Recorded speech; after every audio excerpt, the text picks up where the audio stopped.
akan membahas mengenai topik yaitu build up habit investment. Mungkin sebelum kita mulai ini Mas, mungkin bisa perkenalan dulu dari Mas Nando. Oke, thank you Mas Radit atas waktunya. Oke teman-teman, panggilannya apa biasanya? Bitrate ya? Iya, Bitrate. Salam kenal buat teman-teman Bitrate semua. Kenalin aku Melki Arnando. Biasa dipanggil Nando, sesuai nama akun aku Ki Arnando ya. Daily activity aku biasanya tuh sekarang ini aku tuh sebagai mahasiswa di salah satu kampus negeri yang ada di Kota Padang, Sumatera Barat. Dan jurusanku kebetulan juga Fakultas Ekonomi ya sekarang. Terus untuk selain itu di samping kuliah, aku juga aktif sebagai content creator di di aktifnya tuh di 2 platform gitu Mas. Ada di TikTok ya, terus sama di Instagram. Aku juga sering bahas-bahas tentang investasi di akunku tersebut, sama ya aku sharing-sharing tentang pengalaman investasiku sama orang-orang atau followersku gitu Mas, kurang lebih. Wah, mantap nih Mas. Berarti masih kuliah ya Mas ya? Iya, semester masih kuliah sekarang. apa kalau boleh tahu Mas? Sudah di akhir. Skripsi ya, moga-moga lancar Mas. Iya, amin. Jadi tool yang hampir sama gitu Mas ceritanya. Ketika saya kenal pasar saham tuh toolnya udah dari orang tua gitu kan. Tapi berani terjun itu di semester 1 kuliah gitu Mas, dan memang selama kuliah tertariknya ke manajemen keuangan, terus konsentrasinya mungkin lebih tertarik ke pasar modal gitu kan. Dan itu yang relate banget kayaknya kita. Iya. Aku juga itu Mas, manajemen keuangan. Manajemen keuangan juga? Iya. Jadi mungkin ini relate dengan apa ya, konteks live kita malam ini ya Mas ya, habit investment gitu kan.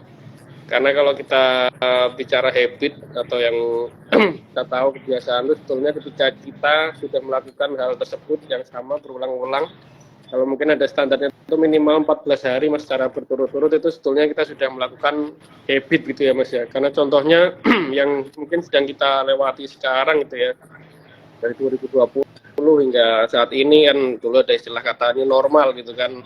Iya, masker mana-mana dan lain-lain itu kan mesti melewati 14 hari dengan melakukan hal yang sama berulang-ulang. Nah, tapi habit di sini di malam ini kita akan membahas mengenai habit investment gitu ya.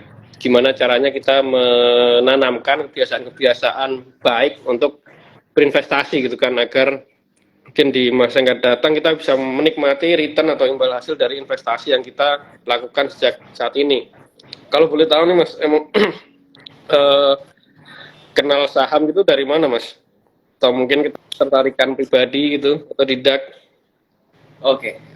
Kalau untuk awalnya tertarik sama pasar modal ya, apalagi saham. Jadi dulu aku tuh SMK dulu. Jadi jurusannya akuntansi. Nah, di awal kelas 1 SMK aku udah kenalan gitu, udah disebutin sama guru dulu kan. Guru nyebut saham-saham gitu ya kan, pas belajar. Nah, kalau pas SMK itu kan ibaratnya pas remaja dulu tuh nggak concern buat cari tahu ya kan. Jadi cuma tahu saham itu surat kepemilikan terhadap perusahaan. Nah, terus naik ke kelas 3, waktu itu aku kayak mulai melek gitu sama yang namanya kayak kalau dibilang sih dulu agak cupu lah gitu. Nah, kelas 3 itu udah mulai tahu gitu sama barang-barang. Nah, pas aku tahu barang-barang itu, aku tahu ternyata harga barang-barang yang kalau yang buat anak sekolah itu termasuk mahal gitu ya kan. Nah, aku putusin kalau mau beli sepatu itu atau tas itu, aku harus nabung dulu gitu ya kan. Terus karena kayak gitu aku jadi mikir, kalau nabung terus pasti bakalan lama gitu ya kan. Nabung pelan-pelan dan apa gitu caranya biar uangku tuh nggak cuma dari nabung aja gitu, tapi uang itu juga bisa ibaratnya berkembang biak sendiri juga gitu ya kan. Nah, aku coba cari tahu gitu ya kan, gimana cara ya dengan polosnya gimana cara bikin uang berganda gitu di internet gitu ya kan. Terus ternyata dijelasin ada yang namanya investasi gitu. Baru kayak kesadar gitu ya kan. investasi ini gitu segala macam. Nah dari awal SMK, awal sekolah itulah aku kayak ke trigger gitu untuk belajar tentang investasi. Tapi waktu itu karena belum punya KTP, karena aku terlambat juga waktu ngurus KTP ya. Aku ngurus KTP waktu itu umur 19 tahun, Mas. Setelah 2 tahun ya. Iya, gitu Mas ceritanya Jadi awalnya bisa kenal sama saham. berarti berdasarkan mungkin penasaran gitu ya, kita dengar penasaran terus sedikit terlintas di pikiran gitu ya Mas ya. Terus apalagi Iya, benar. kita ada keinginan mau beli sesuatu gitu kan. Terus ternyata kalau nabung itu butuh waktu yang lama gitu ya. Ternyata di saham kita bisa memberikan istilahnya return yang lebih istilahnya instan gitu ya Mas ya, walaupun kita tidak bisa mengajarkan gitu kan. Karena belum sama ini Mas, mungkin ke kebiasaan penanaman ya investasi ya. Kalau Mas Nanto melihat penutupan IHSG pada hari ini gimana Mas? Apa view-nya mungkin ke IHSG dari penutupan hari ini? Aku sempat mantau ya IHSG. Jadi kalau kita bahas teknikal ya, sebenarnya kan aku juga nggak terlalu jago ya teknikal. Cuman kan teknikal ini penting juga buat kita dalam Betul. investasi gitu. Kalau aku lihat sih outlook IHSG ini dia masih bakalan sideways gitu, dan sekarang ini lagi di supportnya juga kalau aku lihat dari hasil penglihatanku. Tapi kalau menurut Mas sendiri gimana IHSG hari ini?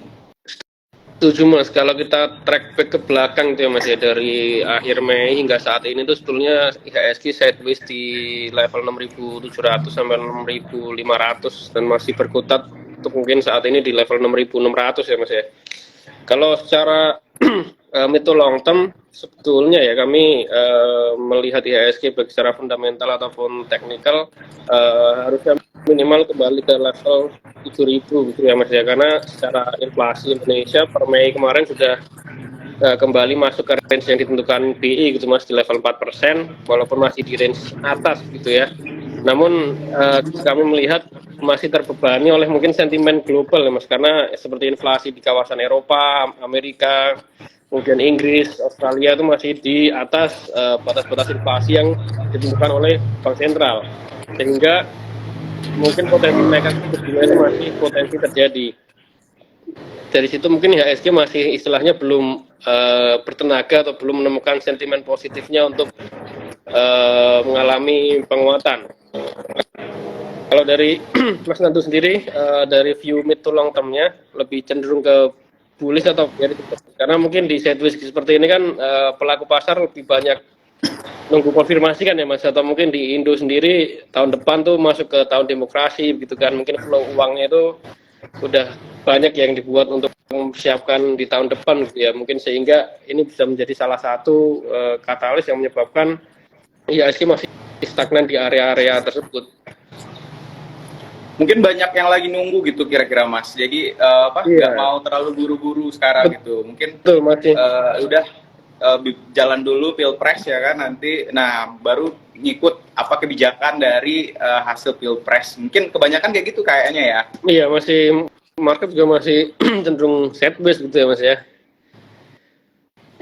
Kalau kita balik lagi nih Mas ke pembahasan investasi ini kan Mas Nando gitu ya, contoh mungkin sebetulnya harapan gitu ya dari istilahnya kita sebagai negara berkembang memandang investasi gitu ya Mas ya, karena masih jika kita melihat populasi secara umum total yang memiliki atau melek berinvestasi gitu ya, itu masih sedikit ya Mas ya, masih di bawah 10% kalau saya tidak salah ya. Bahkan mungkin kalau yang saya lihat profil masyarakat kita, terutama anak-anak muda itu cenderung lebih menyukai cuan instan. Karena mungkin kemarin di kasus Binomo itu banyak yang terjerat di sana, atau mungkin contoh kemarin investor kripto juga lebih besar dari saham gitu ya Mas ya. Walaupun saya pribadi juga invest di kripto gitu kan. Tapi sebenarnya di kripto juga ya.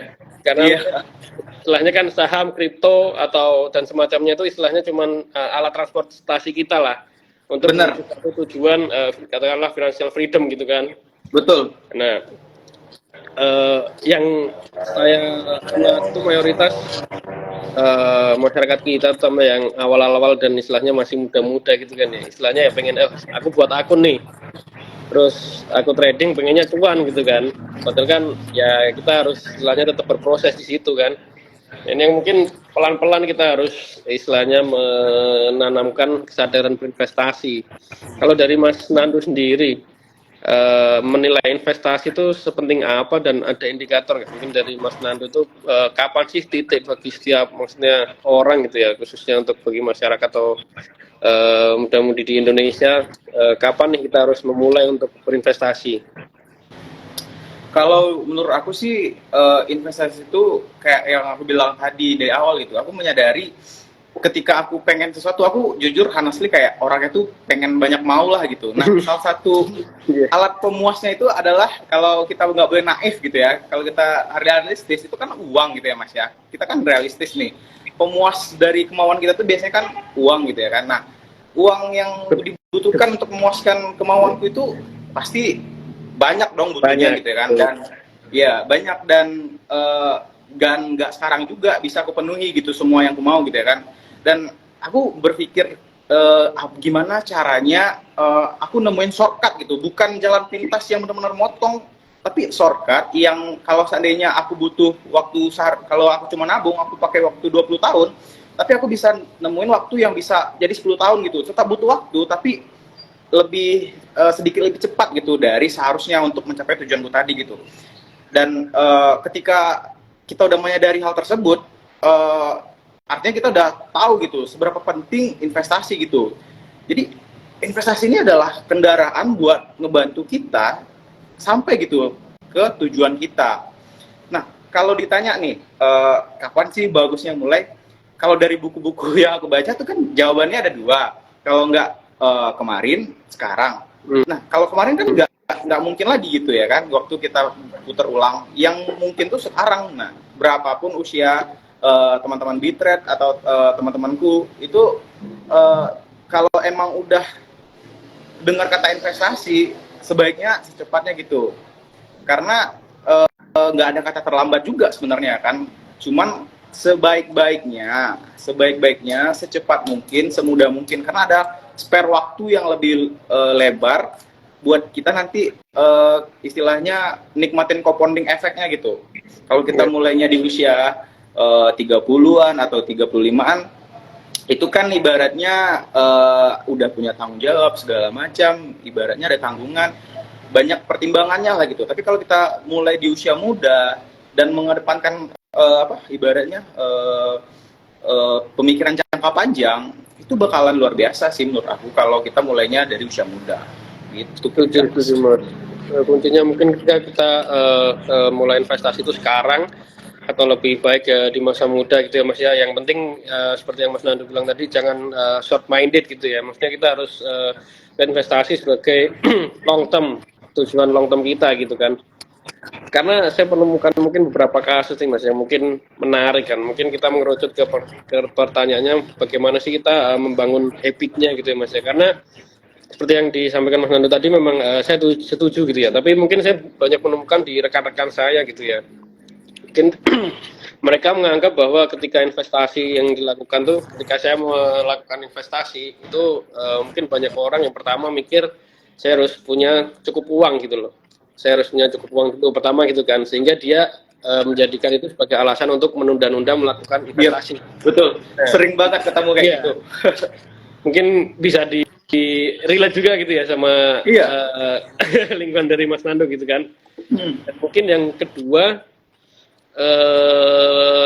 menemukan juga mungkin di kalangan menengah ke atas bahkan Mas. Tapi kasusnya mereka mungkin dari usaha ya Mas ya, bisnis real gitu kan, mungkin dari old money atau generasi sebelum mereka tuh sudah melakukan bisnis real seperti itu ya, sehingga kadang melihat saham itu sebagai bisnis yang tidak real Mas.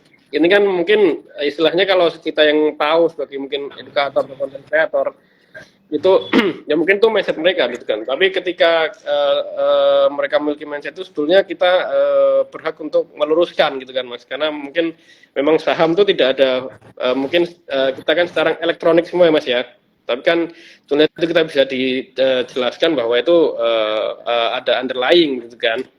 Nah ini mungkin yang saya amati banyak terjadi di Indonesia seperti itu Mas.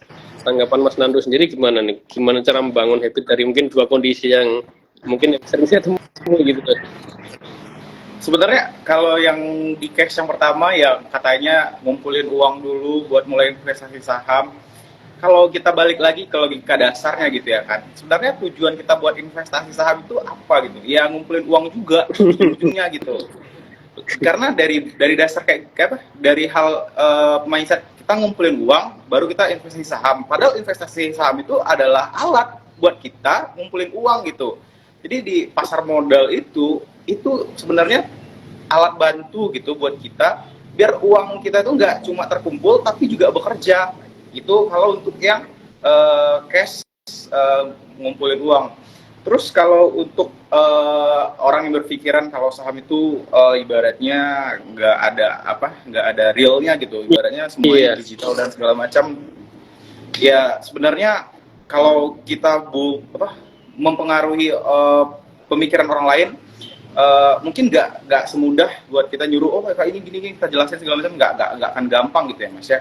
Tapi yang penting kita, kalau menurut aku sih kita buktiin aja gitu. Kalau menurut aku pribadi ya, kita buktiin gimana berprosesnya kita.